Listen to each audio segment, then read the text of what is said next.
नाज़रीन, तलहार में सिंध एम्प्लॉइज़ अलायंसिस मरकज़ी सॾ ते सरकारी ऑफिसनि ऐं स्कूलनि जी तालाबंदी करे एहतजाज रिकॉर्ड करायो वियो आहे। इनवाज जो तफ़सील मालूम था जमशेद मल्ला खान। जी जमशेद।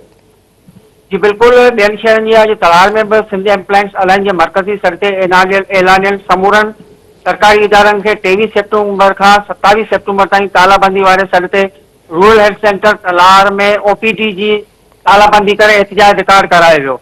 रूरल सेंटर तलहार जूं समूरनि ऑफिसनि खे ताला लॻाया विया, जंहिं सबबि तलहार ऐं भरपासे खां ईंदड़ मरीज़नि खे सख़्त परेशानियुनि जो मुंहुं ॾिसणो पियो। इन मौक़े ते ज़ीनत चांडियो, अब्दुल रशीद मल्ला, अली खान खोसो, राजू मगवाणू, मोहम्मद खान ऐं ॿियनि चयो त सिंध हुकूमत असांखे ॿियनि सूबनि वांगुरु अलाउंस ॾेई ॿियनि सूबनि पारां अलाउंस ॾेई छॾिया आहिनि। असांजे अलाउंस ऐं मराहतूं बि नथी ॾे। सिंध वाहिद सूबो आहे जिते जाइज़ हक़ नथा मिलनि, पर अलाउंस पेंशन में वाधारो समेत मुख़्तलिफ़ मराहतूं बि नथी ॾे।